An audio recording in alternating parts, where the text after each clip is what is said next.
Okay. So, hi, I'm Roni Dover. I'm a software architect at Quali. We create sandboxes. And if you visited our booth, then maybe by now you know a little bit about what sandboxes are. And if not, then I guarantee by the end of this lecture you will.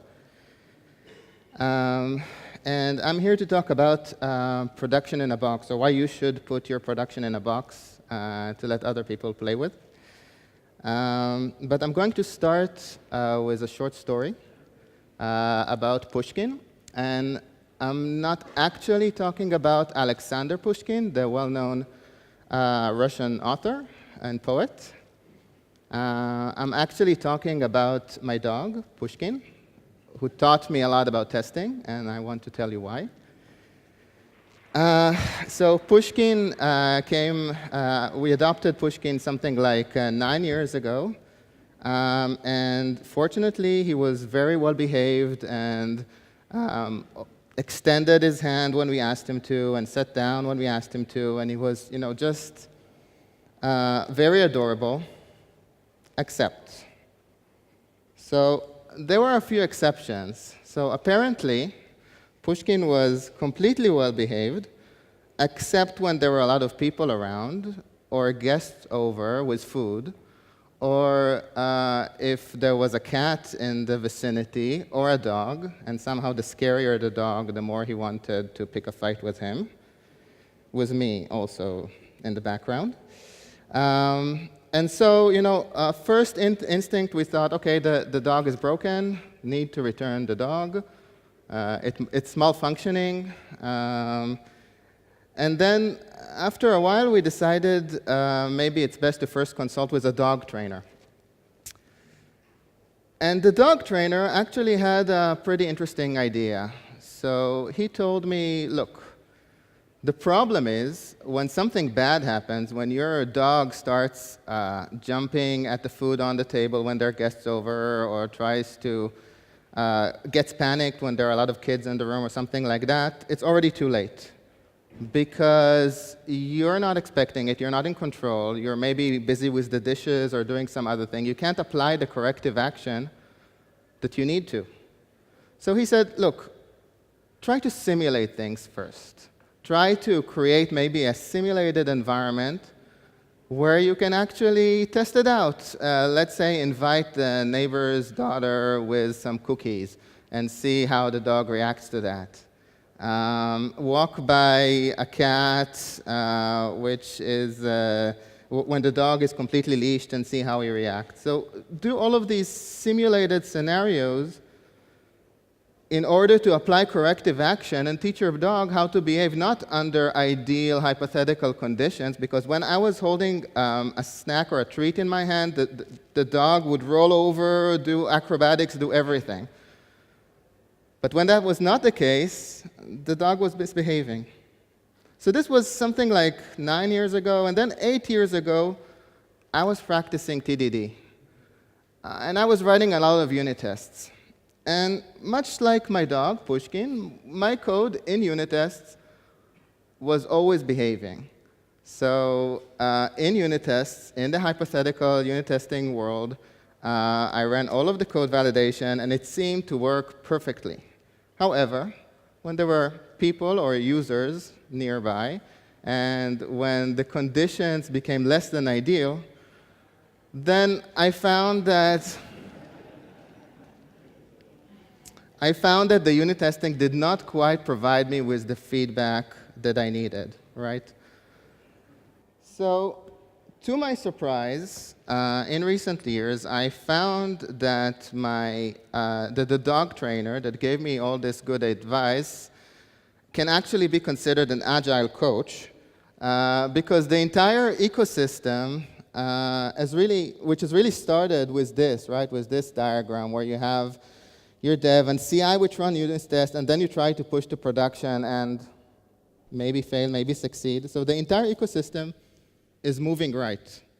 And by saying moving right, I mean that more and more of CI becomes around emulating those conditions so that the CI can assume responsibility over continuous delivery as well, which is where pipelines come in, right?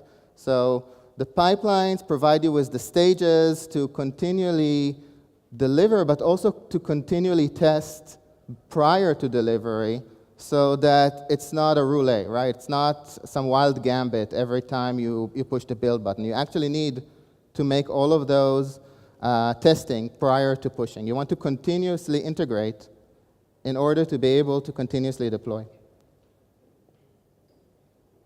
Okay? So whereas before in the CI, when we didn't have CD, unit testing were more than enough, maybe. Now we need actually a spectrum of tests. So as you can see, our unit tests are actually replaced by a whole multitude of different types of tests in order to ensure that when we deploy, things work out as expected, in order to really dog train our code. So we have UI tests and performance tests and security tests, and we want to pre-test the deployment, and we want to run all sorts of validations that are more real-life and less imaginary than the unit tests. Now, the problem is this, that unit tests are pretty easy. Anybody can run them. You need a laptop and maybe a CI agent of Jenkins or any other CI tools, and the unit test can run. But when I tried to simulate real-life conditions with my production deployment, then I needed to create production-like environments with multiple cloud resources, maybe PaaS services that I depend on, config management, load balancing, CDN, a lot of different components that were, you could script them all, but it was not that easy anymore. So if I sort of try to break it into different components, then we have some sort of a code that deploys my application in this simulated environment. And then we have the application configuration and dependencies, and then the underlying infrastructure, network compute, security, because all of that is something that I want to test. So to create this little holodeck, we need to take care of all of those components. And this little simulation is what we call a sandbox. But here's the problem. It's complicated, right? It sounds complicated. And this is a slide that somebody who's called Gojo Adzik, I hope I'm pronouncing his name correctly, he's a great guy, has some very interesting lectures wrote about different types of tests. And the way he puts it, tests cost you in terms of maintenance, and they provide benefit in terms of detecting risk. But the more costly the test maintenance, the more costly it is to develop. Your DevOps cycle will become slower because the cost of change of making adjustment to your tests every time, let's say, you update your production environment, starts to bear you down. So how do we handle that? How do we make it easy to run tests that depend on a very complicated setup? So the problem is that it's complicated and that it's hard to maintain, but here's the thing. Most of you, this thing that I showed you here, you're already doing it. Right? So you're doing it because you have a production environment, and you're continually pushing to production, either manually or in an automated way. So you've already figured out some of these pieces. So can we, maybe, take those assets, those scripts that configure our app, those, the deployment code, how we map the app to the infrastructure, and really single source, take that code from production, and I don't mean like in this example, put it on a floppy disk. I mean, put it in a one source, in source control, and then use that in other places as well. So just sidetracking here, the assumption here that most production environments should have repeatable automation. This is something that it's very important to get to anyway. And the reason for that is that, and I've seen a lot of cases where this is true, if we don't have repeatable automation, then a lot of times the reason our production works is because somebody ran some deployment configurations and then he made a change. So he made a slight tweak to make it work, but now nobody else knows how to put that hole in the wall next time we deploy production, and it will fail. So we should test this, right? We should test that this doesn't exist. We should test it when we deploy our code in production with the repeatable automation that I was talking about. We should test that it works, which is why we need a sandbox. And if we do have that, then the task of deploying to production is not something you'll dread, right? It's not something where it will be very risky with a lot of, let's say, trepidation before you start. So end of sidetrack, I'm sorry. This was just an assumption I was making. So we said that we have some sort of a way to get our code to production, and we've already figured out some of these assets, but we need to make it smarter. So the challenge is that we need to take that code and to make it relevant or applicable not just to deploying to production, but to other stages of the DevOps, to other stages in our pipeline. So what does that entail? So for once, it would be great if we could integrate this into our pipeline using multiple clouds. So AWS or Azure or a Google Cloud Platform or our internal data center might be great for production, but testing on Kubernetes for some of these scenarios might be much easier, much faster, or using any other Docker framework. The other aspect is that whereas we're talking about production, we don't always need everything in production all of the time. So we want to decouple the app from the infrastructure as much as possible. We want to make it possible to take this code and to say, okay, my application in production is maybe a cluster of different nodes with a load balancer and a lot of other logic around it, and maybe for some tests, this is exactly what I need, but for other tests, I just need to put everything on a single VM because that part of the infrastructure is not what I'll test something else. So, and a bad example, by the way, of that is most of the cloud providers, their own format usually binds these things together. So if you've ever used a CloudFormation or an Azure Resource Management template, you'll see that a lot of times it couples very closely the type of infrastructure you'll be running your app and how to configure your app in the same file.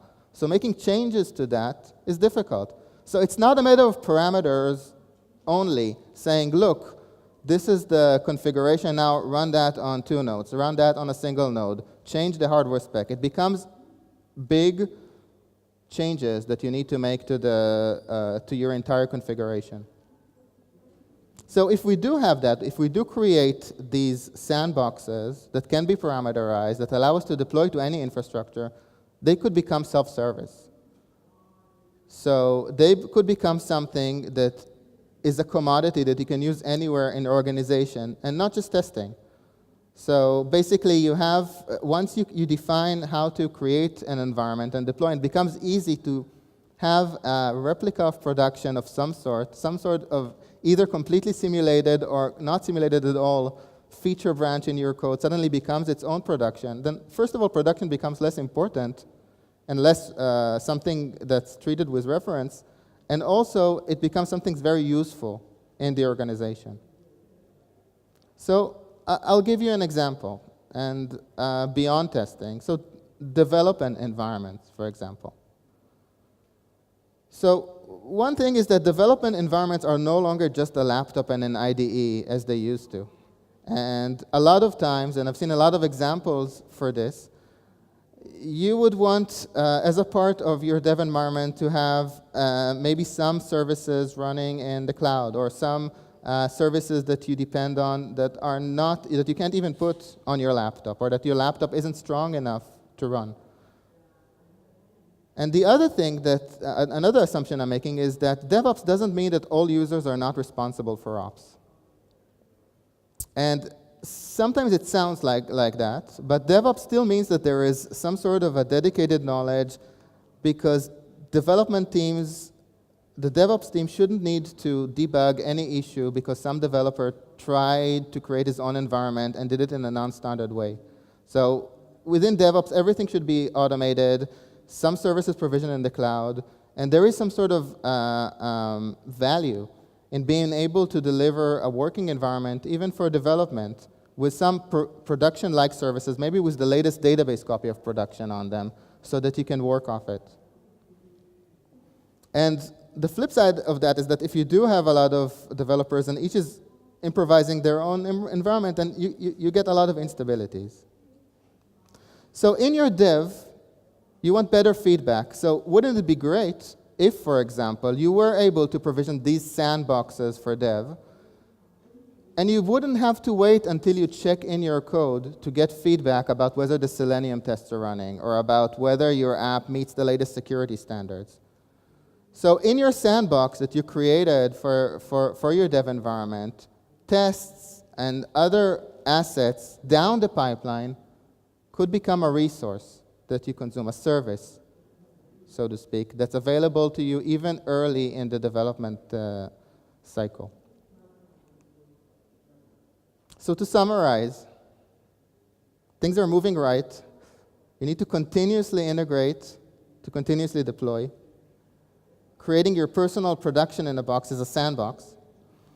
And in that sandbox, it's important to have a single source-controlled, repeatable automation building blocks that you can use across the DevOps cycle. And this will actually make the DevOps cycle faster, more reliable, with higher quality. You want to break the coupling between the app and the infra to make sure that what you have is flexible enough and that the cost of change whenever you change your test, whenever you change your environment doesn't mean you have to rewrite your entire test suite.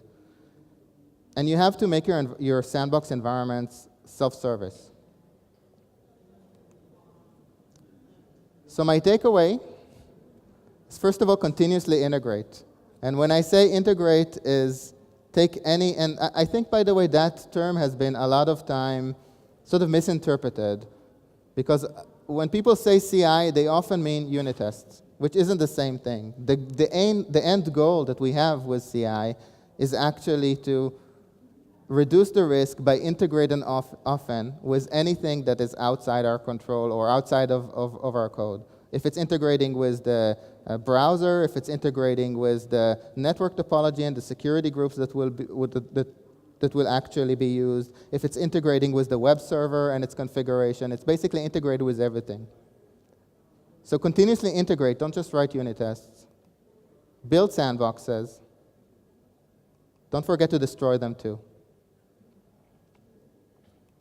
Thank you.